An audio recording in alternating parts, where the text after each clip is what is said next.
নমস্কাৰ সম্মানীয় কৃষক বন্ধুসকল, মই হাতীমা আজি আকৌ পুনৰ আপোনালোকৰ মাজলৈ উপস্থিত হ'লোহি। আজি মোৰ আলোচ্য বিষয় হাইব্ৰিড জাতৰ পটলৰ খেতি।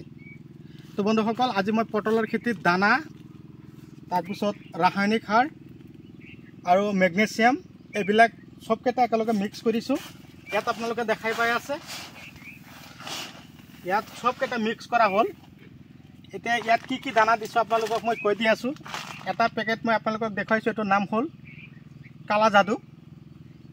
ইয়াত আছে super potassium humic acid 98% plus fulvic acid আছে। এইটো দানা যদি আপোনালোকৰ ফলন ধৰা খেতিত দিব পাৰে তো আপোনালোকৰ খেতিত যথেষ্ট ফলন হ'ব। চাওক খেতিত কেনেকুৱা ধৰণৰ পটল লাগি আছে, কি ধৰণৰ পটলবিলাক লাগি আছে। ইফালে যাওক, ইফালে কেমেৰামেন ইফালে যাব, দেখুৱাই দিব। এই পটলবিলাক অলপ দেখুৱাই দিয়া।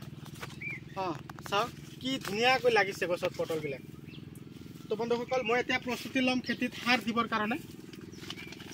তো কথা হ'ল বন্ধুসকল, আপোনালোকে যদি মোৰ চেনেলৰ নতুন ভিউৱাৰ্ছ হিচাপে আছে তেনেহ'লে মোৰ চেনেলটো ছাবস্ক্ৰাইব কৰি দিব আৰু কাষত থকা বেল ঘণ্টিটো লাহেকৈ বজাই দিব, যাতে এনেকুৱা ধৰণৰ উন্নত ৰাসায়নিক, বৈজ্ঞানিক আৰু জৈৱিক পদ্ধতিৰে কৰা খেতিৰ ভিডিঅ' অলৰেডি আপোনালোকে যাতে পাই থাকে।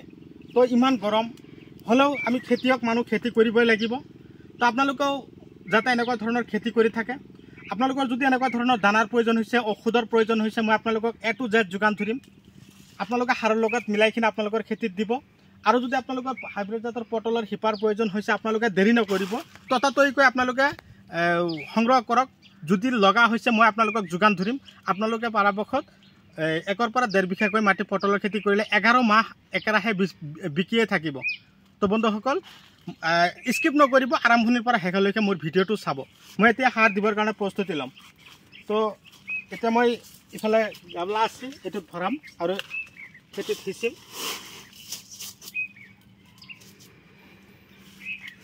মই এতিয়া এইফালে সিঁচিবৰ কাৰণে প্ৰস্তুতি ল'ম।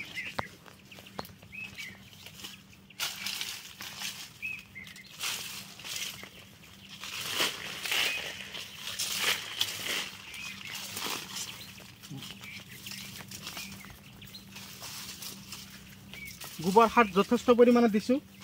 গোবৰ সাৰ যথেষ্ট পৰিমাণে দিয়াৰ পিছত এতিয়া মই ৰাসায়নিক সাৰ খেতিত দিবৰ কাৰণে প্ৰস্তুতি লৈছোঁ। কেৱল গোবৰ সাৰ দিলেও যে খেতিত গ্ৰ'থ হ'ব, খেতিৰ গছবিলাক ডাঙৰ হ'ব, সেয়া ভুল কথা। খেতিত আমি ৰাসায়নিক সাৰো দিব লাগিব।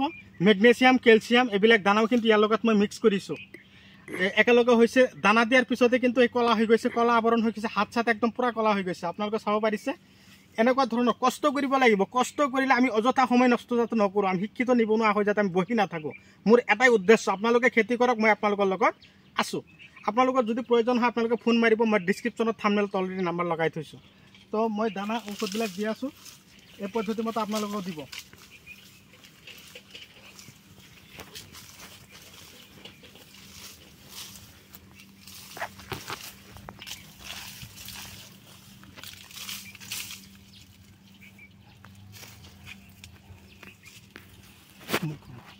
তো বন্ধুসকল চাওক, ইফালে মই আপোনালোকক দেখুৱাই দিছোঁ খেতিত। চাওক পটল কেনেকৈ লাগিছে, মই আপোনালোকক দেখুৱাই দিছোঁ। পটলৰ ধৰণবিলাক চাওক কি ধুনীয়াকৈ লাগিছে। নিশ্চয় আপোনালোকে চাব পাৰিছে। আজি মই উঠাই কিনে বজাৰলৈ বিকিলোঁ আৰু কালি মৰ্ণিঙত মই উঠাই কিনে বজাৰলৈ লৈ যাম। এইটো হ'ল হাইব্ৰিড জাতৰ পটল। এই পটলত যথেষ্ট ফলন আহে।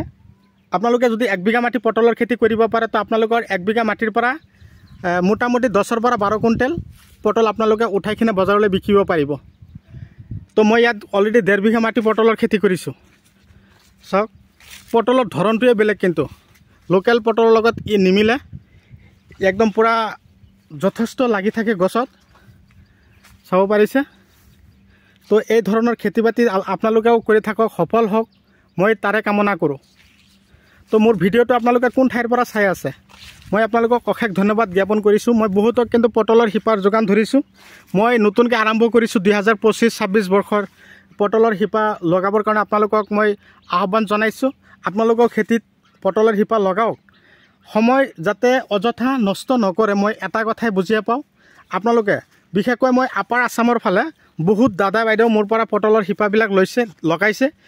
পটল লগাইছে, এই বছৰ কিন্তু বিকি আছে। যোৱাবাৰ মোৰ পৰা বহুতে পটলৰ শিপা লৈছিল, কিন্তু এইবাৰ বিকি আছে। তো এখেতৰ খেতি দাদা বাইদেউ সকলৰ খেতি যাতে ভাল হয়, যাতে যথেষ্ট ফলন লাগে, এটা কাম বেছিকৈ আপোনালোকক কৈ থাকোঁ, এটাই কথা, আপোনালোকে যথেষ্ট পৰিমাণে খেতিত গোবৰ সাৰটো দিব। ৰাসায়নিক সাৰটো দিবই লাগিব, কিন্তু গোবৰ সাৰটো অকণমান বেছিকৈ খটাব। গোবৰ সাৰ হ'ল পটলৰ খেতিৰ কাৰণে প্ৰধান খাদ্য। আৰু হাইব্ৰিড পটল বেছি ফলন দি থাকে, কিন্তু ইয়াৰ খাদ্যটো সিমানেই দিব লাগিব। খাদ্য বেছিকৈ খুৱাব, আপোনালোকৰ খেতিত ফলনো বেছি হ'ব। এই চাওক, আপোনালোকে পটলৰ খেতিত কেৱল যে ইয়াত মই কালা যাদু দেখুৱাইছোঁ, ইফালে মেগনেছিয়াম দিছোঁ, কেলছিয়াম দিছোঁ, DAP দিছোঁ 14-28, আৰু লগতে ইউৰিয়াও মিক্স কৰিছোঁ। কিন্তু এইবিলাক যে দি আছোঁ, ইয়াৰ উপৰিও আপোনালোকে কেইটামান দানাৰ নাম কৈ দিছোঁ, আপোনালোকে দিব। ব্লেক পাৰ্লছ দিব পাৰিব, ব্লেকবেৰী দানাটো বহুত ভাল, ব্লেক পাৰ্ল বহুত ভাল দানা, নেট্ৰোপাল্ছ, এইবিলাক দানা যদি আপোনালোকৰ খেতিত দিব পাৰে, তো আপোনালোকৰো এনেকুৱা ধৰণৰ খেতিত ফলন আহি যাব। চাব পাৰিছে, ৰ'দৰ মাজত কিন্তু কেমেৰাটো একদম পূৰা ডিষ্টাৰ্ব কৰি আছোঁ, তথাপিও আপোনালোকক মই ভিডিঅ'টো দি পঠিয়ালোঁ। তো আপোনালোকে আশা কৰোঁ এনেকুৱা ধৰণৰ ভিডিঅ' পায়ে থাকিব, আৰু এনেকুৱা ধৰণৰ ভিডিঅ' পোৱাৰ পিছত যাতে আপোনালোকৰ বিন্দু পৰিমাণৰ অলপ কিবা কামত আহে, মই তাৰে কামনা কৰোঁ। তো চাওক, আৰু এটা কথা কৈছোঁ, আপোনালোকৰ যদি ঔষধ খেতিত যদি পোকে আগবিলাক খাই আছে, পোকে ডিষ্টাৰ্ব কৰি আছে, তেনেহ'লে আপোনালোকে পটলৰ খেতিত বিশেষকৈ পকেট স্প্ৰে কৰিব, লুব্ৰিঅ' স্প্ৰে কৰিব, দাহাতি স্প্ৰে কৰিব, ডাষ্টাৰ স্প্ৰে কৰিব। আৰু যদি এনেকুৱা ধৰণৰ ঔষধ আপোনালোকৰো প্ৰয়োজন হয়, মই আপোনালোকক যোগান ধৰিম। আৰু কথা হ'ল, এই পটলৰ শিপা লগাব কেনেকৈ? এটা গছৰ পৰা আৰু এটা গছৰ ডিষ্টেঞ্চ ৰাখিব 3 ফুট, শাৰীৰ পৰা শাৰীৰ ডিষ্টেঞ্চ ৰাখিব 6 ফুট, এনেকৈ ৰাখি কিনে আপোনালোকে খেতিত পটল খেতি কৰিব। আৰু এই খেতিত মোটামুটি 2 পৰা 2.5 মাহ পিছৰ পৰাই ফলন দিয়া আৰম্ভ হয়। তো এনেকুৱা ধৰণৰ ফলন আপোনালোকেও পাব, আপোনালোকৰ খেতিটো লাগিব। মেইন কথা হ'ল কি, আমি যতন ল'ব লাগিব। বাচ্চাবিলাক সৰু থাকোঁতে যেনেকৈ যতন লৈ ডাঙৰ দীঘল কৰোঁ আমি, কিন্তু সেই ছেম কণ্ডিশ্যন খেতি কৰি থাকোঁ, কিন্তু খেতিত আমি কি কৰিব লাগিব? যতন ল'ব লাগিব। যতন ল'লে আজিকালি চব বস্তুৱে আমি কি কৰিব পাৰোঁ? লাহে লাহে গঢ়াই তুলিব পাৰোঁ। সেইকাৰণে যতন নোহোৱাকৈ কোনো খেতিয়ে হওক বা যিকোনো এটা চব্জিৰ খেতিয়ে হওক বা মানুহে হওক, আমি যতন কৰিলে, সৰু বাচ্চা এটাক যদি আমি সৰুৰ পৰাই যতন লওঁ শিক্ষা দীক্ষাৰ ফালে, তেনেহ'লে কিন্তু সি লাহে লাহে ভাল শিক্ষাৰে শিক্ষিত মানুহ হিচাপে গঢ়ি উঠিব। সেই বিষয়ে মই খেতিৰ কথাও কৈছোঁ। সৰুৰ পৰা যদি ইয়াক আমি ভাল খাদ্য দিওঁ, ভাল যতন লওঁ, তেনেহ'লে খেতিও আমাক কি কৰিব? যথেষ্ট ফলন দিব। এই খেতি কৰিলে কি হয়, আমাৰ ইফালে টকা আহি আছে, ইফালে আমাৰ কি হয়, অক্সিজেন আমি গ্ৰহণ কৰাৰ সুবিধা হৈ আছে, আমাৰ অক্সিজেনৰ অভাৱ হৈ আছে খেতি বাতি।